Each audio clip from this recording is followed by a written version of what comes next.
আসসালামু আলাইকুম everyone and welcome back to my another moto vlog. So সবাই কেমন আছেন অবশ্যই ভিডিওতে কমেন্ট করবেন। পাশাপাশি কি কোথা থেকে ভিডিও দেখছেন অবশ্যই ভিডিও নিচে কমেন্ট করবেন। ভোকাল শুনে হয়তো বোঝার কথা যে হয়তো কিছুটা মন খারাপ, খুব বেশি একটা যে মন খারাপ তা না, কিছুটা মন খারাপ। তো ভাবলাম কি করা যেতে পারে।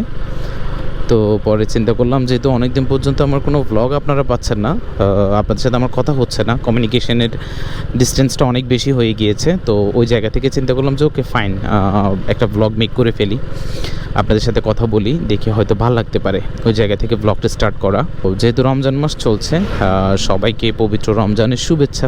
আশা করছি যে রমজান সবার ভালো যাচ্ছে, পবিত্রতার সাথে রমজান পালন করা হচ্ছে। আর বেসিকলি আজকে আমি যে জায়গাটাতে বাইক রাইড করছি বা আপনাদের জন্য মোটো ভ্লগ করছি, এটা আমার এলাকা না, এটা আমার থেকে অ্যারাউন্ড 6 or 7 কিলোমিটার দূরে হচ্ছে আপনার ভ্লগ মেক করতেছি আমি। Let's see the view. এক কথায় গ্রামীণ যে মাঝখানে একটা জিনিস খুব বেশি ট্রেন্ডিং টপিক ছিল, আরও দাও গ্রামে wifi, but end of the ডেতে আসি আমি বলবো, আমি যদি এখানে একটু দাঁড়াই আপনাদেরকে দেখানোর জন্য যে অ্যাকচুয়াল যে গ্রামের যে মানে শহর কিংবা গ্রাম নিয়ে যে ডিবেটটা হয় সেটা আসলে কোনো মহত্ব রাখে না। গ্রামীণ জীবন হচ্ছে আপনার ন্যাচারালিস্টিক একটা লাইফ আপনি লিড করতে পারবেন, ন্যাচারাল সৌন্দর্যের ভিতরে আপনি একটা পিসফুল লাইফ লিড করতে পারবেন। আর যান্ত্রিকময় জীবন যেখানে হয়তো আপনি বিলংস করতে চাচ্ছেন না, বাট হয়তো কালের বিবর্তনে আপনার কর্মসংস্থানের প্রয়োজনে আপনাকে শহরে বিলংস করতে হচ্ছে। বাট এন্ড অফ দ্য ডেতে কিন্তু আপনার ফেস্টিভ্যালগুলোতে আপনি গ্রামেই আসেন, আপনি গ্রামের সৌন্দর্যই উপভোগ করেন।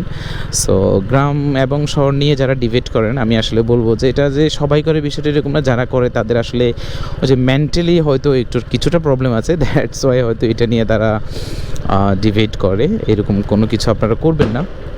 ওরে কী রে, আপনারা সাউন্ডটা শুনতে পাইছেন কিনা জানি না। আচ্ছা, হোয়াট এভার, যেটাই হোক। সো আমার সামনে যেটা দেখতে পাচ্ছেন এটা হচ্ছে কৈখালী 1.605 কিলোমিটার। ওকে, 23rd রমাদান, রমাদান একেবারে শেষের দিকে, ঈদ ঘনিয়ে আসছে বলা যায়। সো ঈদের কেনাকাটা করেছেন কিনা ডেফিনেটলি কমেন্ট করবেন। আর আমার কথা যদি বলেন, আমি এখনও কেনাকাটা করি নাই, কারণ হচ্ছে আমি এরকম প্রতি রমজানেই আমার যে কাজটা হয়, যেহেতু আমার একটা ছোটোখাটো বাইক আছে আর আমি যেহেতু ঘুরতে পছন্দ করি, আমি মোটামুটি বাইক নিয়ে সারাদিন ঘুরে ফিরে সময় কাটায় বলা যায়। দ্যাটস ওয়াই আমার শপিংয়ের সময়টা এখনও হয় নাই, আমি শপিং করি নাই।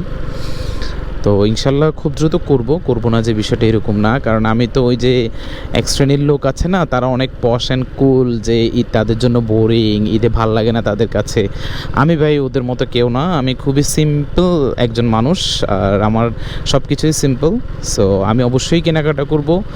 আর আমার ধর্মীয় উৎসবের ভিতরে সবথেকে সুন্দর এবং সবথেকে বড় ধর্মীয় উৎসব হচ্ছে ঈদ উল ফিতর।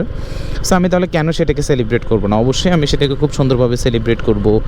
ঈদে আত্মীয় স্বজনের বাসায় যাব, প্রচুর সেমাই খাবো, ফ্রেন্ড সার্কেল, বন্ধু বান্ধব, ছোটো ভাই, আত্মীয় স্বজন, সবার সাথে খুব ভালো একটা টাইম স্পেন্ড করবো, এটাকে মেমোরেবল করব।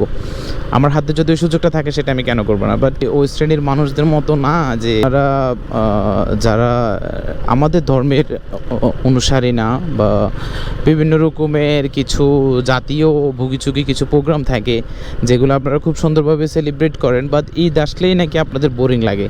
এগুলো হচ্ছে ভাই ছাপড়ি মার্কা কথাবার্তা, এগুলা ভাই বললেন না।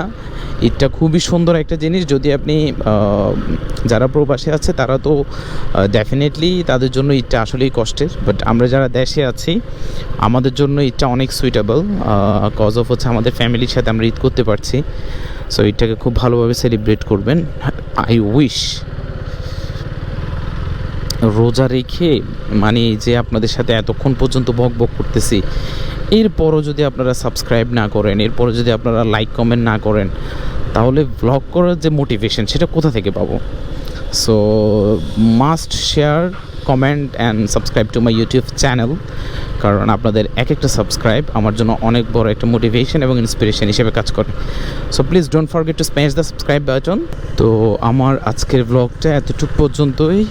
দেখা হচ্ছে পরবর্তী কোনো ব্লগে বা পরবর্তী কোনো ভিডিওতে।